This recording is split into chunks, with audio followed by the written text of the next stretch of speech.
DEI is seemingly dead, keeping with a campaign promise made by President Trump. We will forge a society that is colorblind and merit-based. At long last, companies have realized that go woke, go broke is a very real thing. Wrong.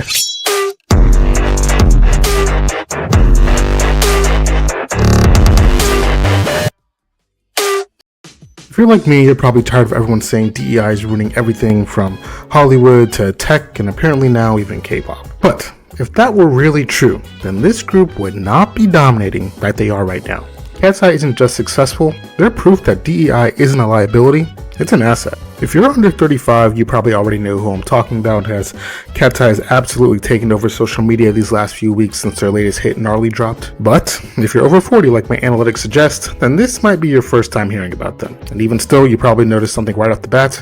Two of these girls do not look like the others. This is Manon Bannerman, and this is Lara. And in my humble opinion, they really kind of carry the group. And no, it's not because they're necessarily more talented than the others, but because they embody something different, something big. And that's the concept that DEI, that is diversity, equity, and inclusion, is both morally good, obviously, and extremely marketable. Now, if you're fans of this group, and these two in particular, you're probably thinking to yourself, why am I calling them DEI hires? That's not helpful. And to that, I would say, stop.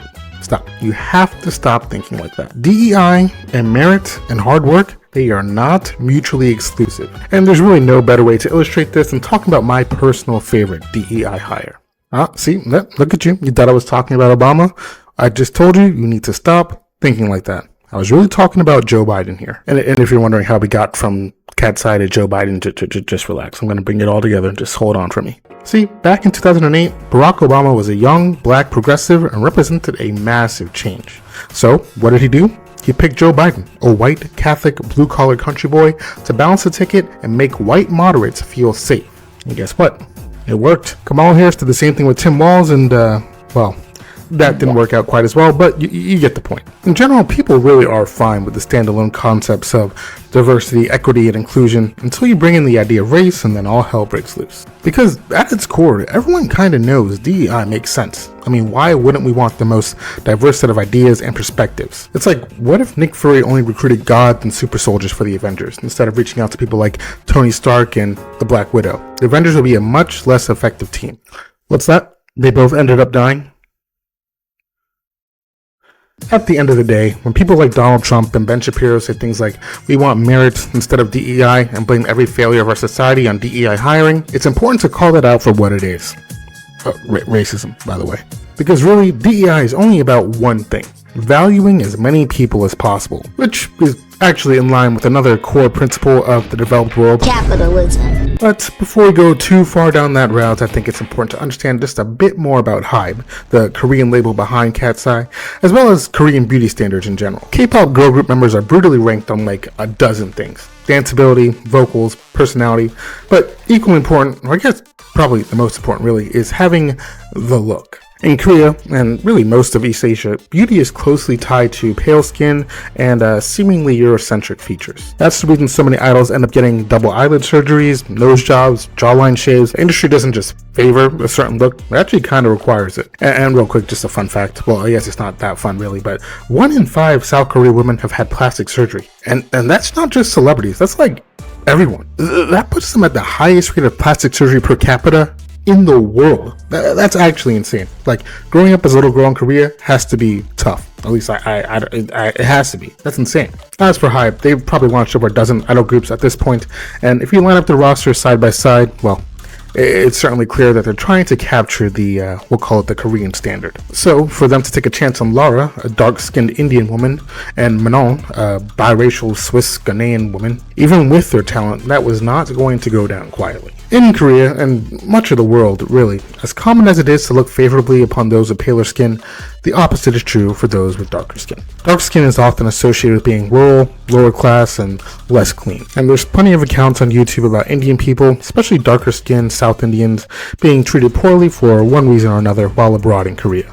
ever faced any form or type of racism or discrimination while living in Korea? When we go for shopping, when we take look at the dresses and all, then they be like, they come very fast, like they'll be sitting and relaxing. They just come dash out and they're like, dusted. And honestly, in light of that, I don't know how Lara does it. If that was me, I'd be like, watch out, watch out, watch out! Oh my God! Either way, though, I do applaud HYBE's decision to head in this direction, as this decision is, in effect, a direct challenge to one of Korea's most deeply rooted cultural norms. I mean, really, they could have easily picked a bunch of Taylor Swift clones for this group, but the reality being that there are no white women in this group, and this is a global girl group, is actually kind of insane. HYBE picking Lara and Manon isn't just a casting decision. They took a gamble on their cultural norms and dared to ask who gets to be in the spotlight. And naturally, the internet responded like it always does.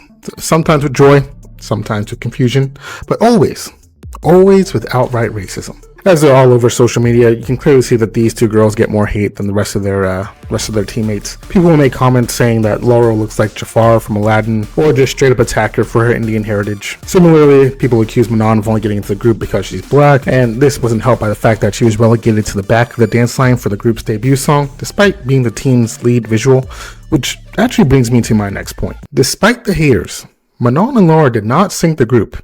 They became the face of it.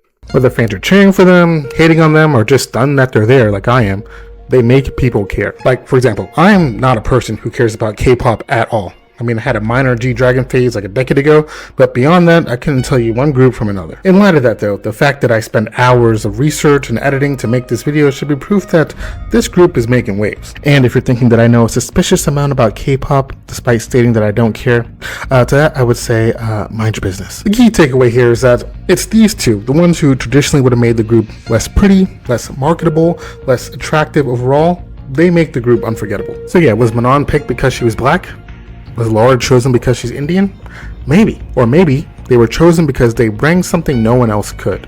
And that's really the whole point of DEI, not to ignore merit as Donald Trump and Ben Shapiro might argue, but to find it where no one else was looking. You think it's a coincidence that the two girls who break the mold also break the algorithm? I don't think so. And look, I get it. The internet is allergic to nuance, but if we're going to talk honestly about race, talent, beauty, and capitalism, we need to get over this idea that diversity and excellence are opposites. You want the best team, the best ideas, the broadest audience? You need different perspectives. You need people who challenge the mold, and you need people who look like the world you're trying to reach.